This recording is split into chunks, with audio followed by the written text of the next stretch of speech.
bonjour à tous. Donc oui, ça va être très dense, tellement de choses à dire que j'ai essayé de condenser un maximum pour ce troisième et dernier épisode. Alors, du coup, j'ai nommé cet épisode des clés de compréhension du monde à travers Bitcoin. La raison est assez simple, c'est que depuis 2017, mon parcours m'a amené à ouvrir un certain nombre de portes, de sujets que je n'imaginais même pas et dont j'ignorais totalement le fonctionnement. Et donc là, l'idée aujourd'hui, eh bien, c'est de vous partager un petit peu tout ce que j'ai découvert sur le sujet. Du coup, en ce moment, il y a une petite phrase qui circule dans la communauté dite de Bitcoin et je l'ai complétée un petit peu. Bitcoin est la somme de tout ce que les gens ignorent de l'informatique, combiné à tout ce qu'ils ne comprennent pas au sujet de la monnaie et de l'énergie. Et j'ai rajouté « et combattu par tous ceux qui n'ont aucun intérêt à ce que vous le compreniez ». Et vous allez comprendre pourquoi on parle de tout ça. Du coup, Bitcoin, c'est pas simplement un petit outil informatique, c'est pas simplement un programme qui a été créé. En fait, on peut l'ouvrir avec différentes facettes, l'observer sous différentes facettes, que ce soit technique, économique, énergétique, philosophique, au niveau de l'histoire, de la monnaie, de la liberté des politiques, des mathématiques. Bref, il y a tout un pan à explorer quand on commence à s'intéresser à Bitcoin. Alors, qu'on ne voit pas au premier coup d'œil, évidemment.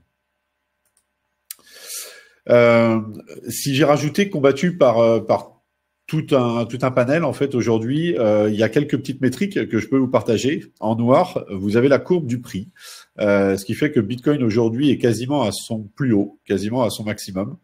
La courbe en orange, c'est le nombre de nouvelles adresses. Donc là, ça nous renseigne davantage sur l'adoption. Et on voit qu'en fait, ces derniers temps, le nombre de nouvelles adresses est quasiment au plus bas, en tout cas depuis 2018. Et en dessous, vous avez les petites recherches sur Google Trends pour essayer de savoir, bah tiens, est-ce que les gens s'intéressent ou pas à Bitcoin? Et en fait, on voit qu'on est quand même sur une tendance relativement baissière. Enfin, il y a deux tendances qui s'opposent. Il y a un espèce de minimum qui effectivement a tendance à augmenter, mais en même temps, les pics, on voit bien que les pics vont de plus en plus en descendant. Donc, il n'y a pas une attractivité énorme concernant Bitcoin, en tout cas sur ce qu'on appellerait le retail, ça veut dire sur les gens comme vous et moi. Donc dans ce sommaire, rappel des précédents épisodes, la monnaie dette vs Bitcoin, un peu de géopolitique, de l'écologie, de la vie privée et les limites de Bitcoin. Pour faire un petit rappel sur les épisodes précédents, le premier épisode remontait sur toute l'histoire des monnaies, donc depuis moins 40 000 ans de mémoire. Donc on revenait sur l'étape de crédit, etc. L'histoire du troc, est-ce que ça a vraiment existé ou pas.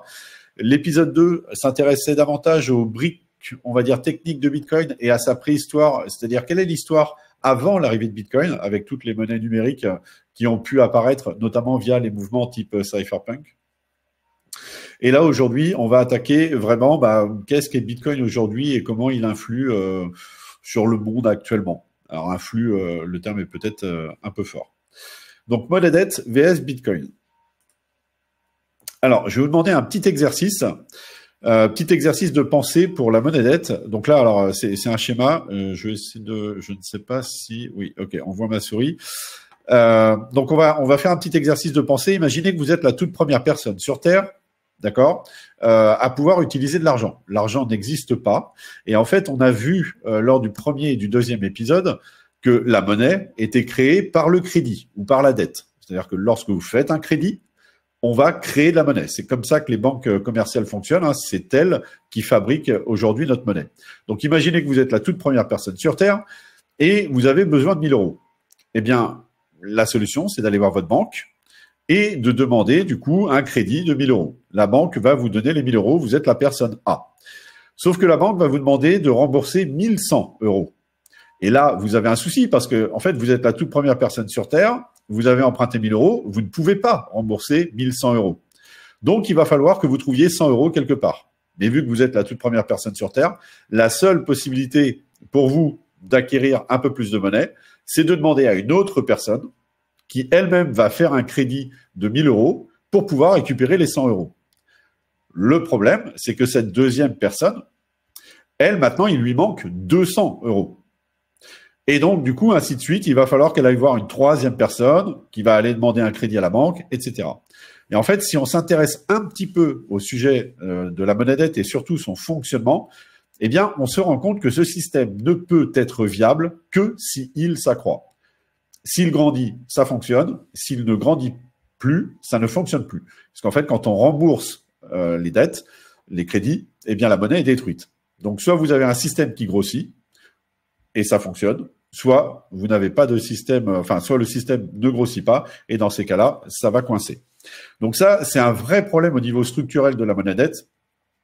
Et si certains sont intéressés par ce petit exercice, il y a un site qui décrit exactement tout ce système. Alors je pense que c'est Idrissa. Oui, normalement le son passe. Hein. Enfin, j'espère qu'on me le signalerait si c'était pas le cas.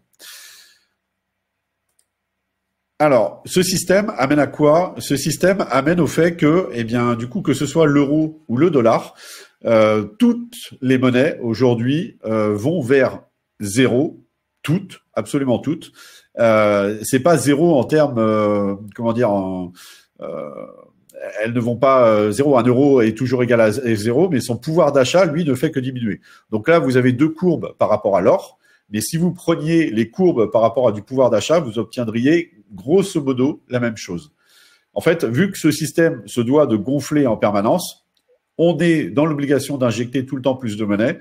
Et donc, la valeur de votre monnaie, la valeur d'un billet de 1 dollar ou la valeur d'un billet de 100 euros, ne cesse de diminuer dans le temps.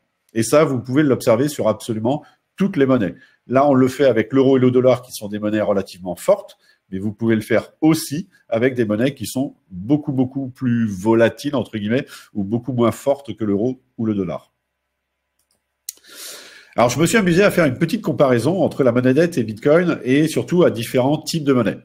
Donc, je me suis amusé à faire ça avec, du coup, le billet de 20 euros, avec l'euro numérique, qui est un projet qui est actuellement en cours au niveau de la Banque Centrale Européenne, avec l'or, qui a très très longtemps été considéré comme la monnaie référence, en tout cas la réserve de valeur par référence, et du coup Bitcoin. Et j'ai regardé quelques propriétés. Donc les trois premières qui sont des grands classiques des propriétés des monnaies, l'unité de compte, est-ce qu'on est capable de compter avec cet outil-là? Moyen d'échange, est-ce qu'on est capable de s'échanger cette monnaie? Réserve de valeur, est-ce que dans le temps et dans l'espace, eh bien, ce que j'ai dans les mains va conserver son pouvoir d'achat? Et ensuite, plein d'autres propriétés, type infalsifiable, fongible. Donc, fongible, je peux échanger 1 euro contre 1 euro, je ne vois pas la différence. Transportable, divisible, rare, incensurable, stockable, inaltérable. Et enfin, l'acceptabilité. Eh bien, en fait, sur l'ensemble de ces critères, on peut voir assez nettement dans le tableau que Bitcoin va répondre à énormément de problématiques, énormément de propriétés. J'ai mis des points d'exclamation. Les points d'exclamation, en fait, ça dépend un petit peu comment on le regarde. Réserve de valeur, eh bien, si vous avez investi à moyen long terme dans Bitcoin, oui, vous allez clairement comprendre que c'est une réserve de valeur.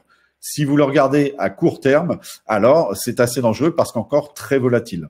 Et donc, du coup, terme réserve de valeur, je ne sais pas si on peut le conserver.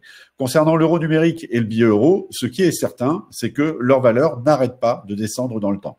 Ça, c'est sûr. Si on prend l'or, bon bah ça va être difficilement divisible, en tout cas pour le commun des mortels entre guillemets, hein, à moins de gratter l'or, etc. Mais vous voyez bien que c'est pas pratique. Le transporter, bah si vous devez transporter de grandes sommes en or, ça va être compliqué. En Bitcoin, beaucoup plus simple. Et si on peut parler d'une dernière propriété de Bitcoin sur laquelle je ne suis pas encore tout à fait entre guillemets confiant, c'est l'acceptabilité. C'est qu'en fait aujourd'hui, bah, très peu de vendeurs, très peu de marchands acceptent Bitcoin. C'est possible, mais aujourd'hui c'est pas vraiment le cas. C'est pas hyper adopté. Donc pour revenir au prix, parce que ça je pense pas que je l'avais montré sur les deux premières, voilà ce que donne le cours du Bitcoin depuis 2013 sur ce qu'on appelle une courbe logarithmique et pas une courbe linéaire.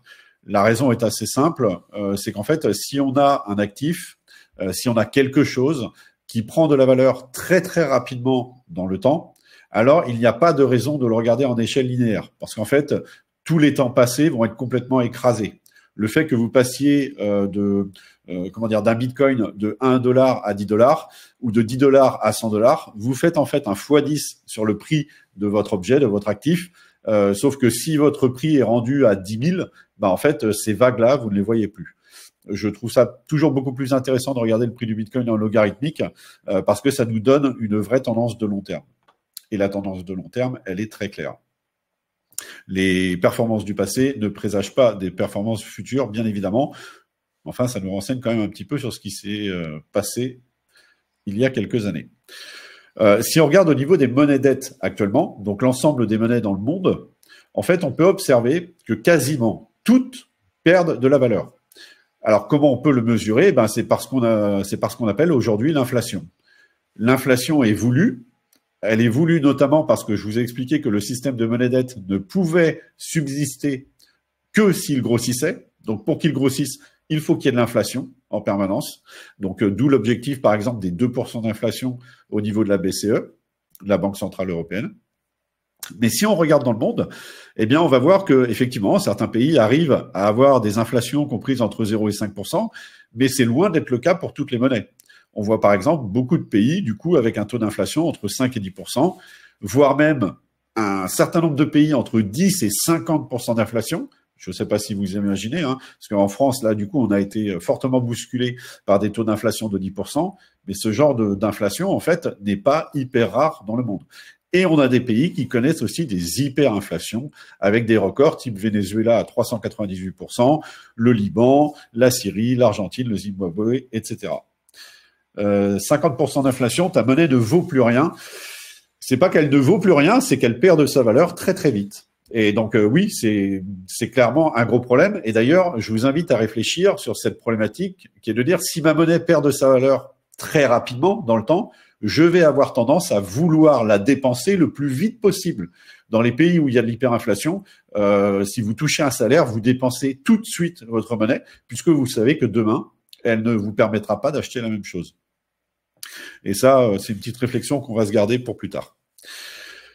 Une des problématiques également entre la monnaie dette et les monnaies dites un peu plus dures, type de l'or ou alors, comparaison qu'on pourrait faire avec Bitcoin, c'est la différence qu'on peut faire entre l'économie réelle et ce qu'on appelle les marchés financiers aujourd'hui. Donc, c'est-à-dire l'argent qui circule dans voilà, tout ce qui est marché et autres. Donc, je me suis amusé à demander à ChatGPT de me faire un petit peu une estimation de l'évolution de la répartition de ces deux marchés.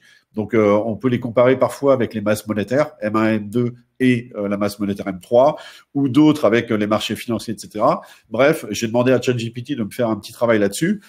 Il estime aujourd'hui donc l'économie réelle environ à entre 60 000 et 70 000 milliards de dollars et les marchés financiers entre 130 et 150 000 milliards de dollars. Mais moi, ce qui m'intéresse toujours, c'est l'évolution dans le temps. Et en fait, quand on lui demande, eh bien, du coup, on nous renseigne sur le fait que avant les années 1950, l'économie réelle représentait 80 à 90% de la masse monétaire. Les marchés financiers étaient autour de 10 et 20%. Et en fait, plus on avance dans le temps et plus les marchés financiers prennent énormément de place. Et ça, je l'ai compris qu'une fois que j'ai compris que ma monnaie perdait de sa valeur. En fait, placez-vous dans le champ de vision des personnes qui ont bien compris que la monnaie perdait de sa valeur. L'objectif pour ces gens-là, c'est de faire en sorte qu'ils ne perdent pas de pouvoir d'achat. Et donc, leur monnaie, ils vont essayer de la placer sur des éléments d'investissement divers et variés qui vont éviter de perdre du pouvoir d'achat. Et vu que de plus en plus de gens, je pense, ont compris un petit peu la problématique de la monnaie dette, eh bien, on voit de plus en plus d'argent se diriger vers les marchés financiers et plus vers l'économie réelle.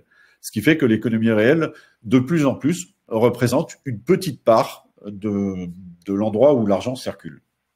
On peut le mesurer aussi avec ce qu'on appelle la vélocité de la monnaie. Je ne les ai pas mis ici, mais ça fait 40 ans que la vélocité de la monnaie, ça veut dire sa capacité à circuler dans l'économie, n'arrête pas de baisser. Un petit tour d'horizon maintenant sur la géopolitique. Donc, il y a un sujet quand j'ai commencé Bitcoin qui est arrivé assez rapidement, en tout cas quand j'ai étudié du coup les monnaies, c'est celle du franc CFA. En fait, la guerre des monnaies dans le monde, c'est vraiment quelque chose qui est perpétuel. Ça ne s'arrête jamais. En tout cas, ça s'est pas encore arrêté. Et le franc CFA en est une image. Donc, anciennement colonie française. Hein. Donc c'est la monnaie des anciennes colonies françaises. Si vous regardez en 94, par exemple, après la donc là c'est un titre du Monde, après la dévaluation de 50% du franc CFA Paris, Paris et le FMI ont eu raison des réticences des 14 États du continent noir réunis à Dakar. Alors, on peut se questionner un petit peu, de se dire tiens, on a un pays qui vient d'évaluer de 50% une monnaie de tout un tas de pays, et on s'étonne que ces pays ne soient pas super joyeux vis-à-vis de ça. Bon, là, évidemment, en termes de monnaie, ça pose quand même des problèmes de savoir qui contrôle la monnaie de qui. Et le franc CFA en est une merveilleuse représentation.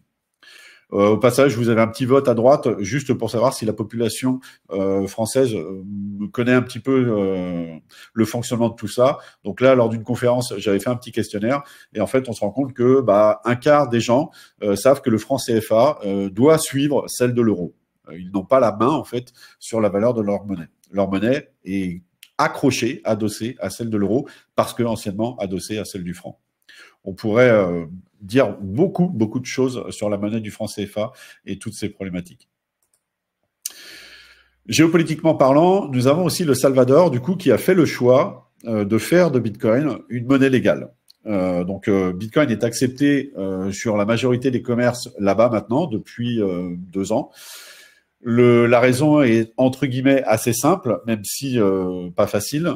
C'est qu'en fait, le Salvador a perdu sa monnaie. Du coup, le Salvador utilise aujourd'hui le dollar. Donc, il est dépendant d'un autre pays relativement hégémonique. Et donc, le président Nayib Bukele a fait le choix, du coup, de se dire, on continue d'accepter le dollar. On va pas perturber non plus toute la vie économique, mais néanmoins, je demande à ce que tous les commerçants acceptent aujourd'hui Bitcoin. Donc, une monnaie sur laquelle, il n'a pas la main, mais une monnaie qui n'est pas non plus dépendante d'un autre pays. Et donc ça, ça peut être un avantage. On le verra dans les années à venir ou pas. Géopolitiquement, on va dire que depuis, donc ça on l'avait vu dans les épisodes précédents, le dollar, c'est une monnaie qui a été pas imposée, mais quasiment après la Seconde Guerre mondiale par les États-Unis dans de nombreux endroits du monde, en tout cas imposée petit à petit aussi sur les échanges commerciaux, et notamment à partir de 1970 sur les échanges du pétrole, qui est extrêmement important pour l'économie de tous les pays du monde. Et en fait, depuis pas mal d'années maintenant, cette hégémonie est remise en question. Du coup, il y a un bloc qui est en train de se former et de s'élargir, qui est le bloc des BRICS, qui souhaitent maintenant, du coup, passer à leur propre système monétaire. Alors, ça va pas se faire facilement, hein, parce que du coup, évidemment, il y a des antagonismes un peu partout entre ces pays-là. Mais néanmoins, on a eu une annonce il y a quelques jours, du coup, Vladimir Poutine, indiquait qu'effectivement, les BRICS vont lancer leur propre système de paiement transnational. Donc, en concurrence de SWIFT, très certainement. Géopolitiquement parlant, on peut regarder ce qui se passe au niveau, effectivement, du dollar. Donc là, c'est un article du Courrier international qui nous dit que l'hégémonie du dollar, instrument de la suprématie internationale des États-Unis, est-elle menacée? La multiplication d'accords commerciaux en monnaie locale et le désir de certains pays des BRICS de contourner la monnaie américaine semblent l'indiquer. Et j'ai pris cet article avec cette photo parce que ça représente un petit peu la vision que j'ai maintenant, après 5-6 ans du coup d'études sur le sujet, d'avoir une espèce d'immense château de cartes là sur cette monnaie dette, et notamment celle qu'on appelle le dollar, parce que ils ont une économie très florissante, ils ont une armée très puissante, mais le système de la monnaie dette ne pouvant fonctionner qu'avec des dettes qui sont de plus en plus grandes, est-ce que ça peut aller comme ça ad vitam? Aucune fois dans l'histoire on a vu une monnaie comme ça perdurer, et à mon avis encore moins avec le système de monnaie dette. Mais ça, l'avenir nous le dira. Géopolitiquement, la monnaie s'installe partout.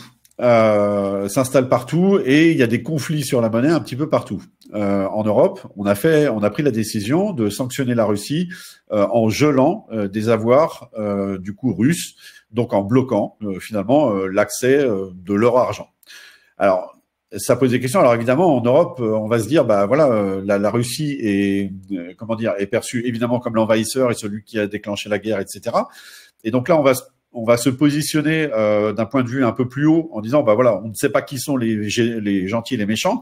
Par contre, on peut peut-être juste se poser la question de savoir, mais comment je peux faire confiance, moi, par exemple, si je suis citoyen russe, dans un système où si mon pays décide d'entrer en guerre contre un autre pays, eh bien, du coup, je vais voir mes comptes complètement gelés.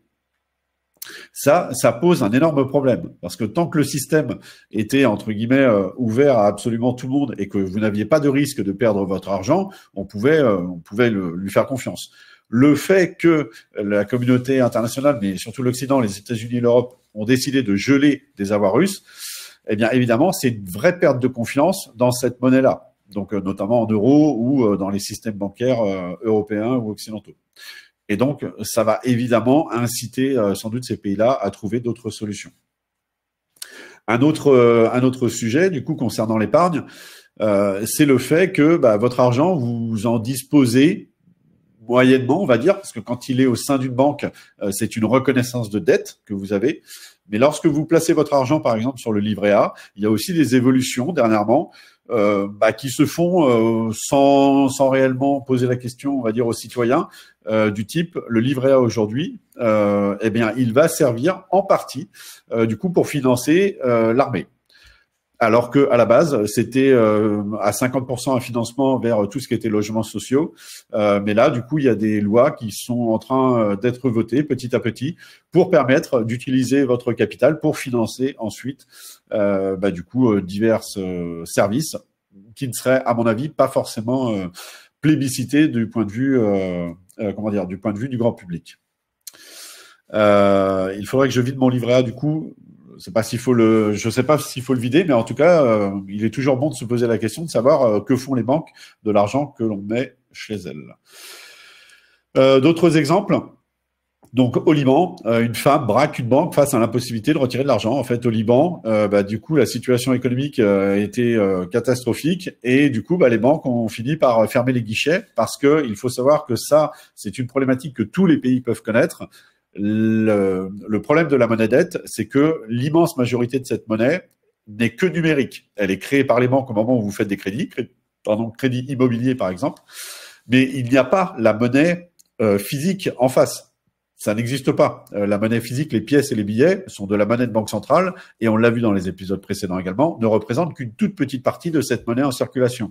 Si à un moment donné, il y a une crise, il y a une perte de confiance, par exemple, dans la monnaie, que les gens veulent aller retirer l'argent qu'ils ont en banque, ça ne fonctionnera pas. Ça ne fonctionne pas au Liban, ça n'a pas fonctionné en Grèce, ça n'a pas fonctionné en Ukraine quand la guerre est arrivée, et ça ne fonctionnerait pas plus en France si les gens se décidaient à retirer leur argent.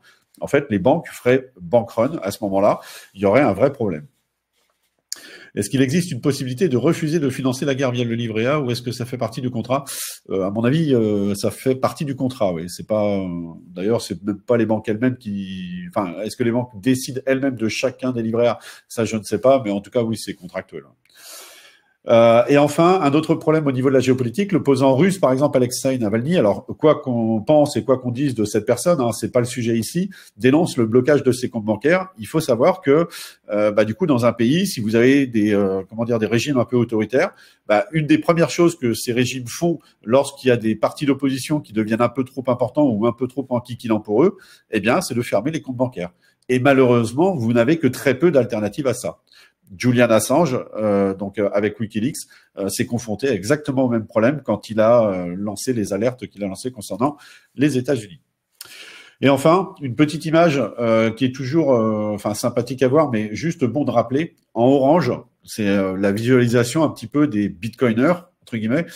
Il n'y a pas dans Bitcoin d'idées politiques. Vous allez retrouver tous les partis politiques divers et variés. Et je peux vous le dire, parce que pour avoir assisté à des manifestations vraiment de bitcoiners, on va dire d'irréductibles, en fait, vous trouvez de tout. Vous trouvez à la fois des communistes, à la fois des socialistes, à la fois des libertariens. Bref, vous trouvez vraiment absolument de tout courant politique au sein de Bitcoin. Ça transcende, entre guillemets, les courants politiques. Et alors, enfin, il y a du coup une problématique peut-être géopolitique qui est en train de se poser aujourd'hui, c'est-à-dire est-ce que Bitcoin est en train de se frayer un petit chemin dans tous ces choix qui sont faits, dans cette guerre des monnaies qui est faite. Donc on peut observer qu'en septembre 2019, eh bien, la Chine représentait 75% du mining, ce qui n'était pas sans poser un problème. Hein. Donc, le mining, c'est l'activité industrielle sur Bitcoin qui permet de sécuriser la blockchain Bitcoin et d'obtenir des récompenses. La Russie et les États-Unis ne représentaient à ce moment-là absolument rien. La Chine a décidé de bannir, du coup, le mining de Bitcoin pour raison, dit-elle, écologique à la base. C'est beaucoup plus compliqué que ça. Donc, elle est tombée à zéro en 2021. Et on a vu les États-Unis se positionner très fortement, ainsi que le Kazakhstan qui avait beaucoup d'énergie, mais très carboné en l'occurrence.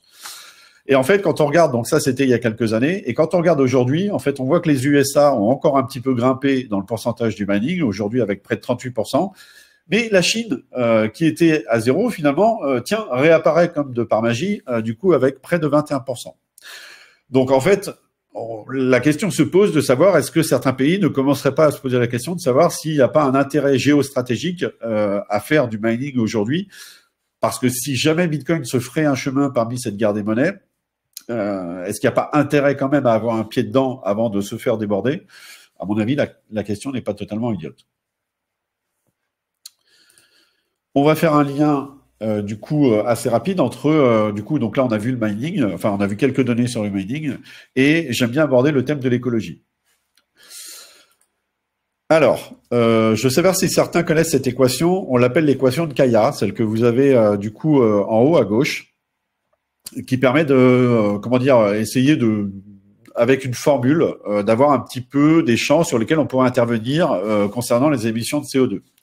Donc, avec une première partie sur l'intensité carbone de l'énergie, une deuxième partie sur l'énergie sur le PIB et l'intensité énergétique de la production, et enfin le PIB par habitant, avec du coup la population qui serait en dernier paramètre. Et du coup, l'idée, c'est d'essayer de jouer sur ces paramètres-là pour essayer d'abaisser les émissions de carbone. Sauf que on a par exemple une personne en France qui s'est intéressée à cette équation de Kaya et qui s'est rendu compte qu'il y avait un souci en fait dans cette équation parce qu'il y a quelque chose qu'on ne met pas. Eh bien, c'est la dette. Donc, c'est la création monétaire, en fait. Parce que, je rappelle, j'insiste, on crée la monnaie à partir de crédit, à partir de la dette. Et donc, il a ajouté ce paramètre dette, en fait, dans l'équation. Et c'est très, très intéressant à suivre. Parce qu'en fait, il a également lancé un petit graphique là-dessus. En rouge, vous voyez l'augmentation du PIB mondial. En vert, l'augmentation de la dette mondiale. Donc, vous voyez déjà que la dette mondiale est très largement supérieure finalement au PIB qui croît d'année en année. Et donc, si on fait le rapport des deux, la soustraction entre les deux, en fait, nous sommes en décroissance. Si nous n'avions pas de dette, nous serions de facto en décroissance. Ce n'est que parce que nous émettons beaucoup plus de dettes que de, entre guillemets, de capacité de production de PIB, qu'en fait, on a l'impression, enfin, on continue, si vous voulez, de faire construire tout un tas de choses.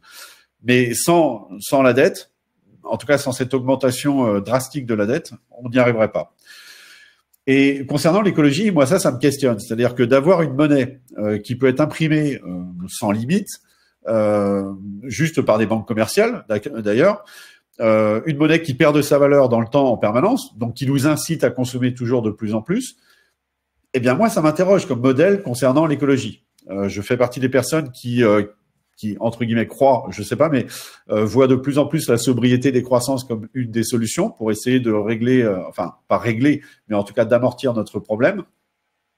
Sauf que c'est absolument impossible avec une monnaie dette. Si on regarde aujourd'hui, du coup, si on regarde les courbes du PIB et les courbes d'émissions du CO2, elles sont évidemment très fortement corrélées, c'est-à-dire que plus vous produisez, plus vous émettez de CO2. Ça paraît assez trivial de le dire, mais ce serait quand même assez bien de le répéter, puisque tous les pays du monde cherchent en permanence de la croissance. De mon point de vue, la croissance est recherchée parce que si on n'avait pas de croissance, on serait du coup en décroissance. Et si on est en décroissance, notre modèle monétaire s'effondre littéralement sur lui-même. Donc, on est obligé de rechercher cette croissance.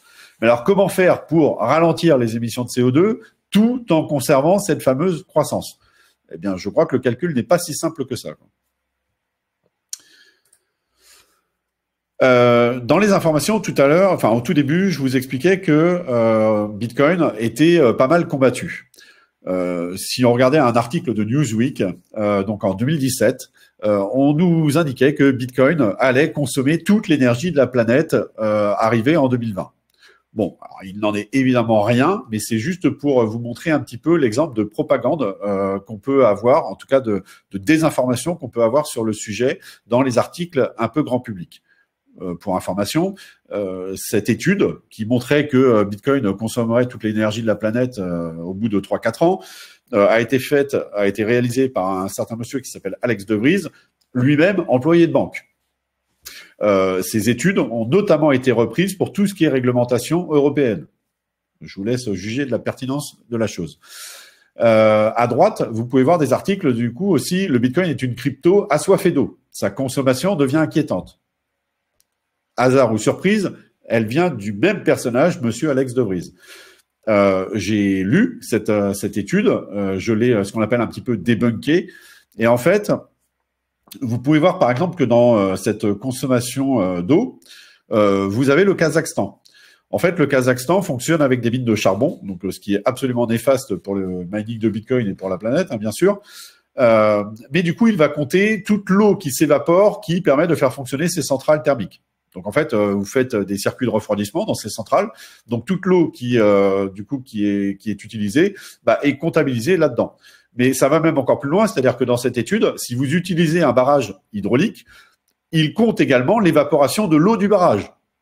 Donc là, pareil, hein, je vous laisse vous faire vos propres avis sur la pertinence de ce type d'études. Bref, et tout en sachant qu'on a encore une nouvelle fois aussi des comparaisons avec de la consommation d'eau ou de l'émission de CO2 à la transaction, alors que tous ceux qui s'intéressent un petit peu au sujet de Bitcoin savent que la consommation énergétique n'a absolument aucun lien avec le nombre de transactions qui s'effectuent sur ce réseau. Et qu'est-ce qui se passe en fait aujourd'hui, du coup sur le mining de Bitcoin. Il y a une véritable industrie qui est, c'est une industrie qui est en expansion. Et en fait, il faudrait essayer de comprendre un petit peu, mais pourquoi certains acteurs s'intéressent-ils au mining de Bitcoin. Et en fait, on découvre des choses dont on ne nous parle pas énormément, qui est par exemple l'équilibrage de grid. Alors, qu'est-ce que l'équilibrage de grid ? Si vous êtes en Allemagne, vous savez que, par exemple, l'Allemagne a fait le choix d'avoir énormément d'éoliennes, de panneaux solaires, bref, beaucoup d'énergie renouvelable. Le problème de ces énergies, c'est qu'elles ne sont pas pilotables. C'est-à-dire que lorsqu'il fait du soleil et du vent, eh bien, du coup, vous avez une très forte production d'électricité, mais vous n'avez pas forcément en face la consommation. Donc là, ça, c'est quand même un énorme problème. En fait, on peut voir d'ailleurs ces derniers jours, ces dernières semaines là, vous pouvez voir que sur certains marchés, vous avez un prix de l'électricité négatif parce qu'en fait, on produit tellement que du coup, on n'utilise pas. Et là, l'idée n'est pas de savoir si c'est bien ou si c'est mauvais ou etc. Positionnez-vous à la place d'un producteur d'énergie. Le producteur d'énergie sait qu'à un moment donné, il va produire beaucoup plus et parfois beaucoup moins. Le mining de Bitcoin, ce sont des machines qui peuvent s'arrêter et se redémarrer très rapidement. Et donc, pour les producteurs d'électricité, eh bien, c'est une manne financière qui est non négligeable. C'est quelque chose qui devient très intéressant, puisqu'en fait, pendant les périodes où ils vont produire beaucoup plus que ce qu'ils n'ont besoin, on va pouvoir faire tourner des machines de mining. Et les moments où, du coup, la consommation du style vers 18h le soir, où la consommation des ménages va être très forte, eh bien, on va demander aux mineurs de Bitcoin d'abaisser, du coup, leur consommation. Et ça se fait très facilement. Donc, ça peut se faire via des contrats. Et ce qui fait que vous équilibrez, finalement, toute votre production avec une consommation en face. Et donc, ça, c'est extrêmement intéressant. C'est un peu comme si vous aviez une boutique. Au lieu que votre boutique fonctionne de 8h à 10h ou alors de 18h à 20h, eh bien, vous êtes capable de faire fonctionner votre boutique à tout horaire de la journée. Et donc là, évidemment, c'est très intéressant financièrement et ça vous permet même, du coup, de faire abaisser les coûts de l'électricité pour ceux qui l'utilisent seulement de 18h à 20h ou bien de 8 à 10h. Donc, ce qui est assez paradoxal, c'est que le fait qu'on ait des miners de Bitcoin qui arrivent sur des réseaux électriques peut avoir pour conséquence de faire baisser le prix de l'électricité. parce que ça devient beaucoup plus rentable en fait de produire de l'électricité. Donc vous avez un petit film que je vous encourage à essayer de regarder qui s'appelle Stranded, du coup qui explique un petit peu tout ça et notamment dans des coins reculés, puisque au-delà de l'équilibrage de grid tel qu'on pourrait l'avoir sur des pays, enfin des États comme le Texas ou en Occident, il y a aussi le fait que lorsque vous créez des centrales électriques, ces centrales électriques n'ont pas de réseau encore, parce que la centrale vient d'être construite, et du coup, il va falloir financer le réseau pour venir interconnecter tous les villages, etc. Et sachant qu'en plus, au début, dans certaines zones d'Afrique, votre centrale va délivrer beaucoup plus que ce qui va être consommé, puisque le temps que les entreprises, les sociétés s'installent, eh bien évidemment, vous allez être en surplus. Et bien pendant ces périodes de surplus, le mining de Bitcoin peut financer. D'autres petites opérations, ce sont par exemple les immenses décharges à ciel ouvert. Les décharges à ciel ouvert émettent énormément de méthane. Il n'y a aucun intérêt pour aucune industrie d'aller là-bas et de récupérer ce méthane-là. Eh bien, il y a des industries de mining de Bitcoin qui commencent à s'intéresser à ces énormes décharges pour pouvoir venir récupérer le méthane, pour pouvoir mettre des méthaniseurs dessus, générer de l'énergie, miner du Bitcoin et du coup relâcher des gaz qui sont beaucoup moins à effet de serre que le CH4. Je regarde juste un petit peu, Frédéric. Est-ce qu'il joue le jeu Je donne la fois, il y a une conf. J'ai pas la question après derrière. Dans les petites des informations qu'on peut rencontrer également, par exemple au Texas, à un moment donné, on nous indiquait que du coup le mining de Bitcoin était un vrai problème parce que ça avait généré des coupures de courant. Quand vous vous intéressez un petit peu à ce qui s'est passé au Texas à cette époque-là, c'est qu'il y a eu une vague de chaleur, que les gens ont allumé énormément de climatiseurs et du coup, ça a créé des pannes. Donc après, du coup, il y a des accords qui se sont créés comme ça au Texas pour que les mineurs de Bitcoin du coup débranchent. Enfin, quand même, c'est intéressant de regarder ce qui a causé cette augmentation, ce pic de consommation électrique, qui est celle des climatiseurs. Donc, dans l'humanité, le choix que nous faisons quand il fait trop chaud, c'est du coup d'allumer des climatiseurs qui eux-mêmes vont consommer de l'énergie également.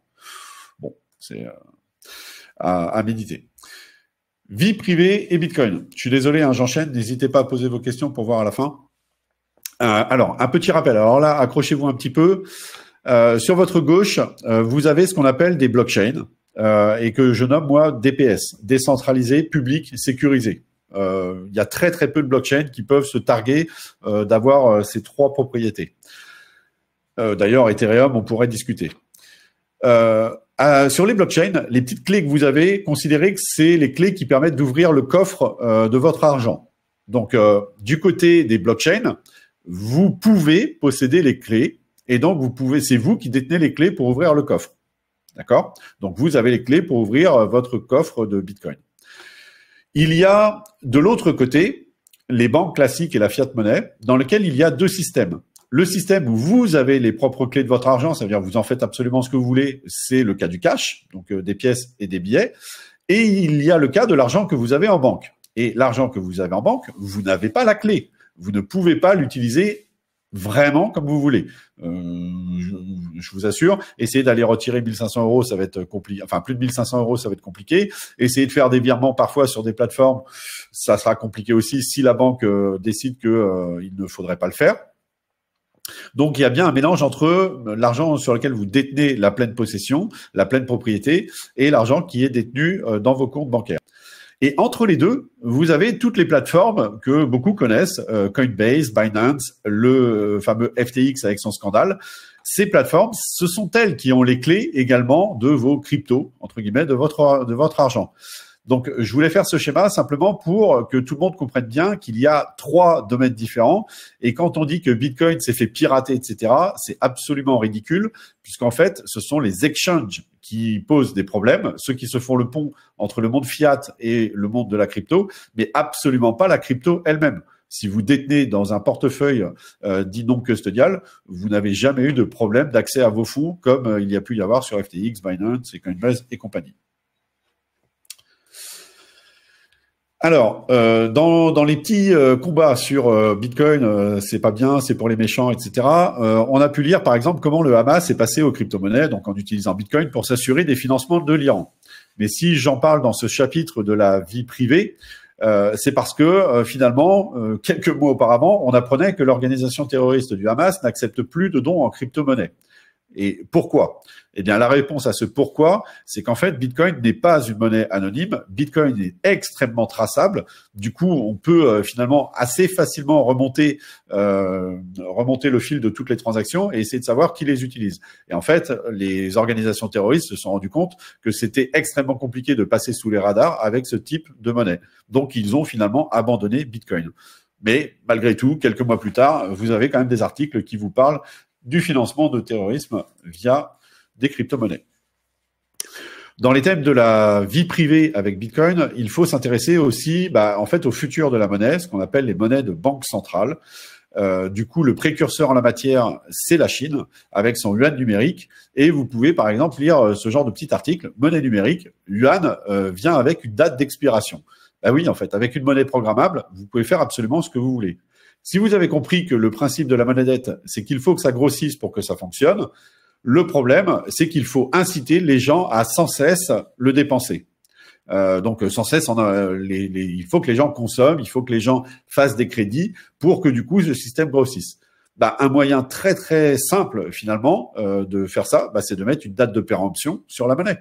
Si vous dites que votre monnaie ne sera utilisable que dans l'année qui suit, en fait, vous avez l'assurance que les gens vont dépenser leur argent et ne vont pas venir la stocker.